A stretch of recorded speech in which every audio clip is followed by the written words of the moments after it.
Divisi teknis ini adalah jantungnya KPU. Ya.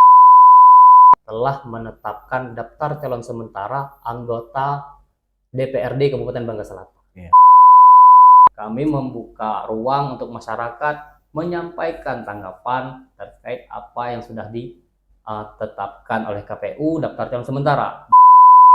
Bisa datang langsung ke KPU Kabupaten Bangka Selatan dan juga bisa menghubungi nomor helpdesk KPU ya. Dan juga bisa melalui email KPU.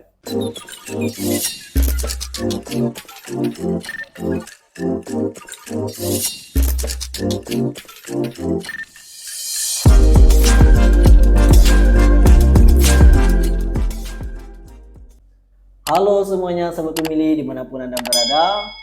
Semoga kita semua sehat selalu. Kembali lagi bersama kami di podcast KPU Orasi Seru Obrolan Demokrasi Seputar Pemilu.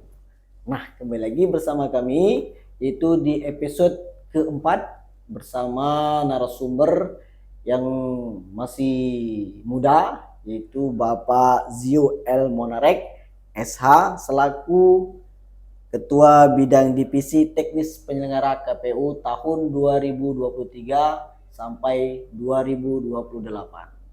Karena sudah datang, kita sapa dulu. Assalamualaikum, Pak. Waalaikumsalam. Ya, apa kabar hari ini? Alhamdulillah sehat. Sehat, lancar aktivitasnya? Alhamdulillah hari ini aktivitas lancar, Iya. berjalan seperti bagaimana biasanya. Iya. Nah, ini Bapak Zio, ini dipanggil Bapak atau dipanggil Abang ini? Karena wajahnya masih muda. Abang aja lah. Ya, biar Abang lebih saja, santai. kita biar lebih santai. Untuk hari ini saya panggil Abang saja. Sahabat pemilih dimanapun Anda berada, kita ibaratkan kalau tak kenal maka tak sayang ya Bang. Siap. Jadi silakan kepada Abang Zio untuk memperkenalkan diri terlebih dahulu. Ya, terima kasih ya pada host kita yang sangat keren pada hari ini. Singkat perkenalan nama yang tadi sudah dikenalkan, nama lengkap Zio Luanzah Monarek, asli Tebuali. Ya. Tebuali, lahir 30 September 1990. Jadi mungkin bulan depan istilah anak sekarang ya mengulang hari lahir lah. Iya. Di bulan depan ya. Iya. Nah, jadi asli di Tebuali, sekarang tinggal dekat dari kantor di Jalan Bahar, Jalan di Bahar. samping SMP Negeri 5 Tebuali. Iya. Nah, itu secara singkat. Nah, kalau pendidikan terakhir S1, pernah menempuh pendidikan di mulai SD-nya di SD Negeri 6 Tebuali, melanjutkan di SMP Negeri 1 Tebuali, SMA Negeri 1 Tebuali, dan terakhir di Universitas Bangka Belitung. Iya. Di ilmu hukum. Ilmu hukum. Iya. Wow, seru ini kalian. Ya, umurnya berapa sekarang Bang? Sekarang masih 32. Mungkin bulan depan sudah 33. 33. Iya. Udah menikah?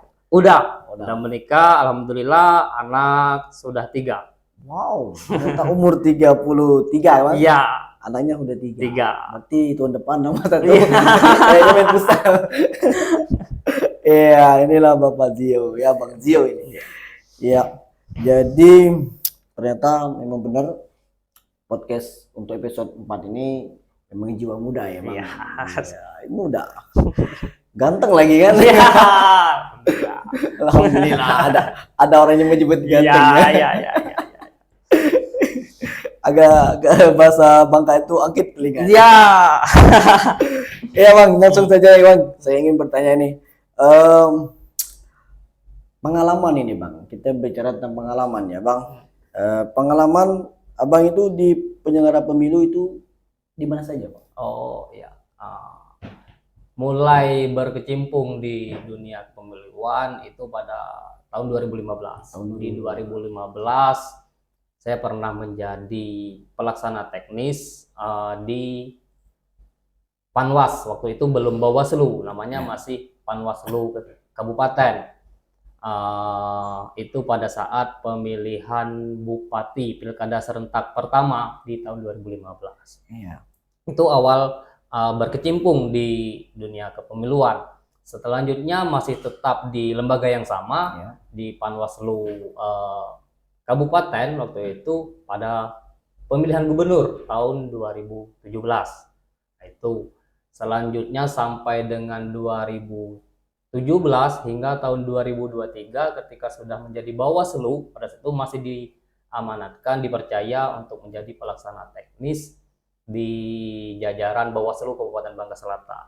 Terakhir sampai kemarin alhamdulillah diamanahkan untuk menjadi anggota KPU periode 2023 sampai 2028. Nah, jadi itu karir singkat di dunia kepemiluan. Terus bagaimana perasaan saat ini? Alhamdulillah memang saat ini sebenarnya tidak pernah membayangkan dan tidak pernah bermimpi awalnya bisa ataupun ingin menjadi anggota KPU. Tidak pernah bermimpi, tidak pernah terbayangkan karena tidak pernah ada cita-cita dari kecil itu jadi penyelenggara pemilu.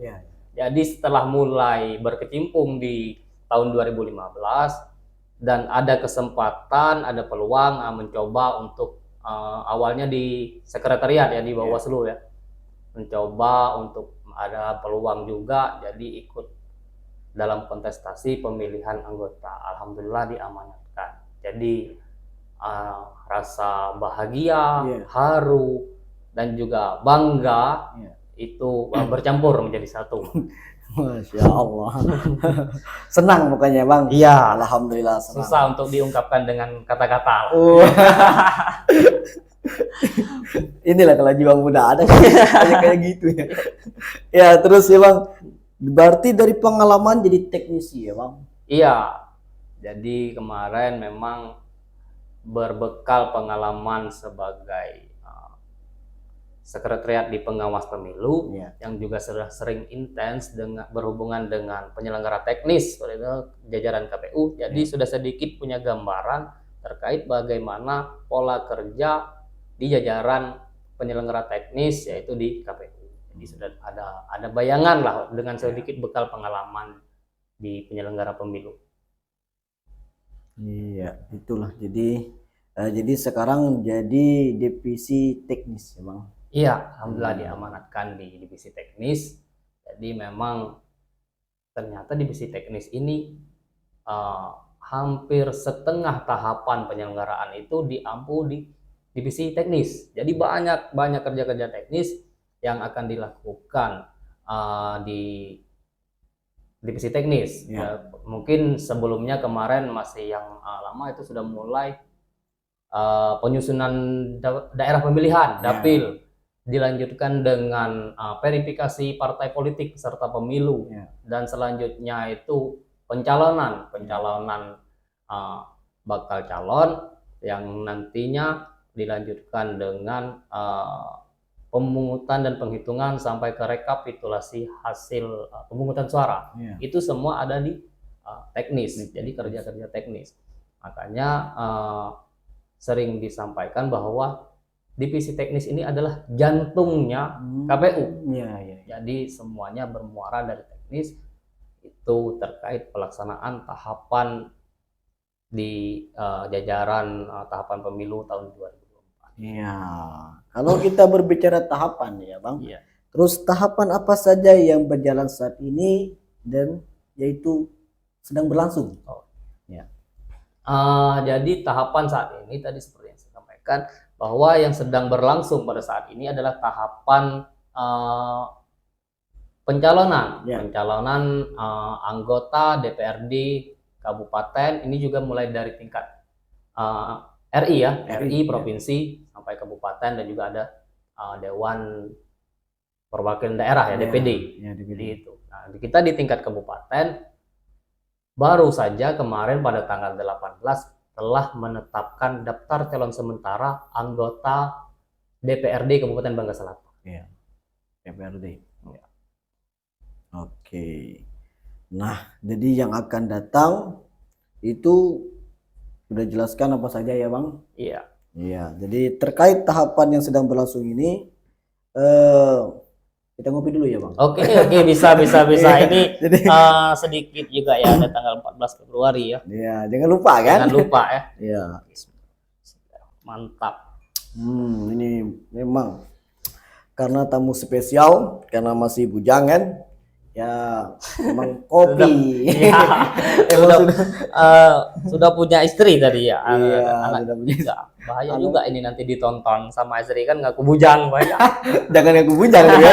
Nggak boleh. Jadi bahasa bujang itu menurut abang gimana ini bujang? Ya. Kalau kita tradisi di Bangka Selatan di Habang, Iya. bujang ini berarti artinya ya orang masih single ya. Iya, Ya, single. masih single jadi belum punya pasangan. Jadi itu kalau bahasa awamnya di kita di Tubuali di Bangka Selatan. Iya. Bujang. Jadi bahaya nih Iya. Kalau ngaku abang terlalu tua. Iya. Iya, baik. Sahabat pemilih dimanapun Anda berada ya. Jadi kita lanjut bincang-bincang untuk podcast di sore hari ini. Telah berbicara tentang tahapan. Nah, sekarang itu terkait nih abang, tahapan yang sedang berlangsung yang abang jelaskan tadi. Itu pesan abang sampaikan kepada masyarakat melalui podcast ini apa?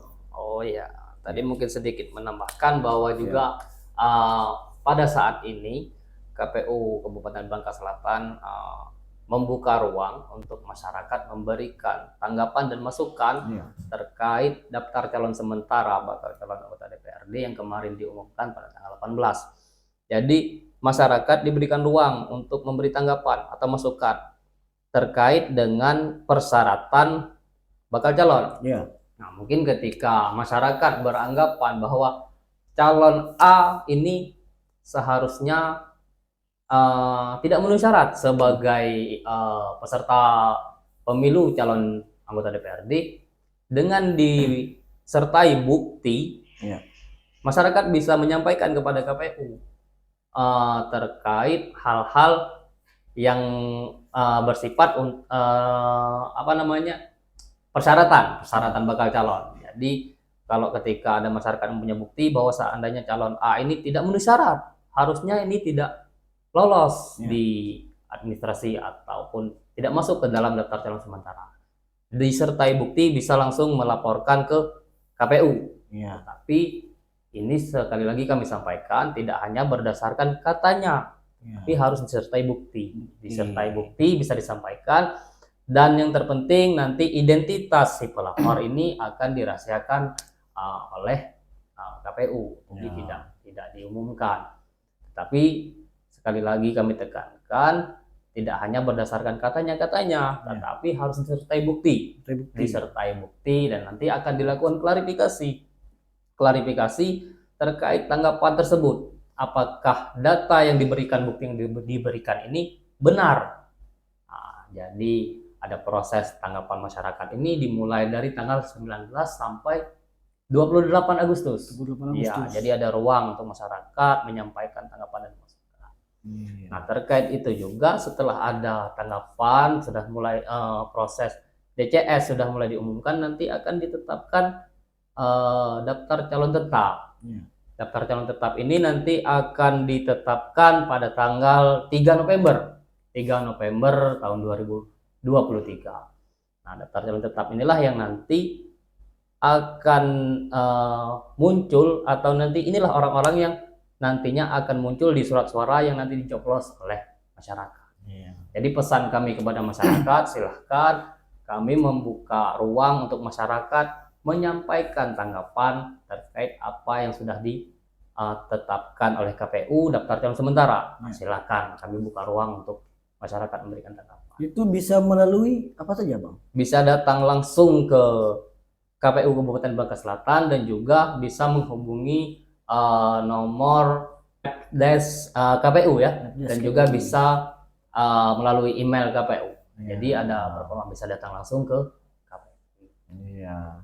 Kalau boleh tahu nih sahabat pemilih di mana berada, mungkin sahabat pemilih juga nggak tahu kan? Iya. DCS itu apa? DCS ini adalah mungkin daftar calon sementara. Oh, DCS. Jadi daftar calon sementara, dan DCT itu adalah daftar calon tetap. Iya. Oke. Misalnya kalau daftar calon sementara itu membatalkan, bisa nggak? Kalau dia nggak memenuhi syarat. Iya, makanya tadi disampaikan terkait tanggapan dan masukan ini harus disertai bukti. Ya, betul. Jadi bukti tersebut akan dilakukan verifikasi oleh tim KPU dan dilakukan klarifikasi terhadap keabsahan bukti yang disampaikan. Ya. Jika memang bukti tersebut bisa dibuktikan dan benar, ini bisa sangat memungkinkan hal itu mempengaruhi daftar calon sementara. Ya. Jadi begitu. Wah, ngopi lagi lah Bang. Ya. Kayaknya memang penikmat kopi. kita penikmat kopi dulu.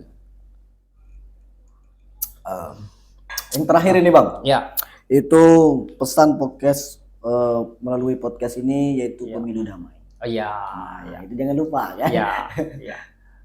Jadi memang harapan besar bersama kita sebagaimana slogan sekarang ini dari KPU Republik Indonesia bahwa pemilu harus dijadikan sebagai sarana integrasi bangsa. Ya.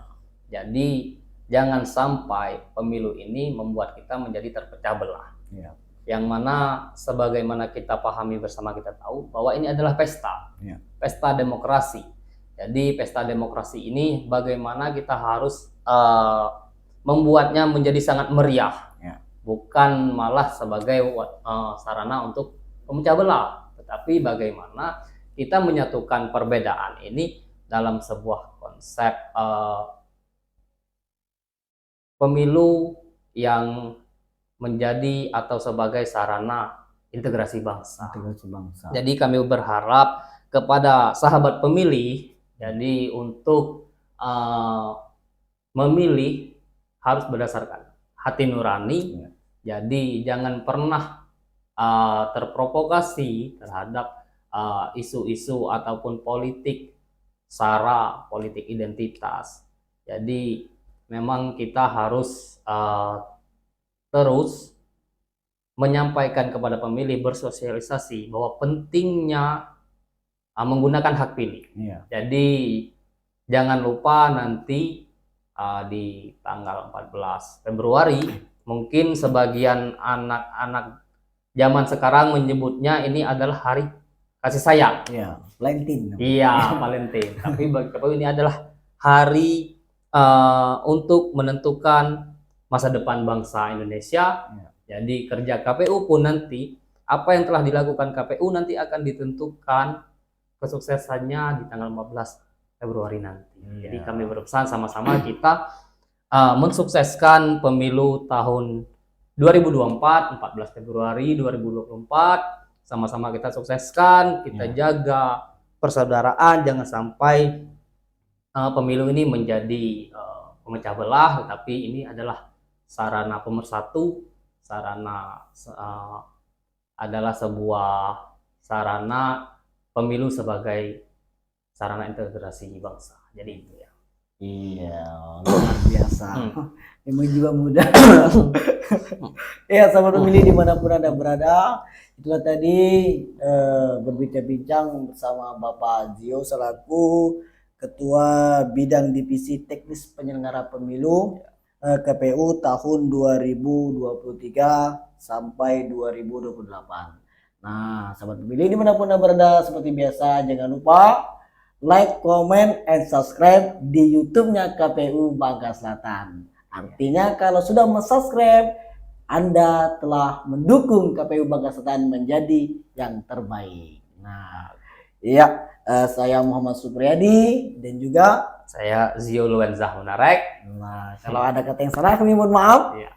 Jadi kami mohon pamit sekali lagi. KPU Bangka Selatan, orasi seru, Obrolan demokrasi seputar pemilu.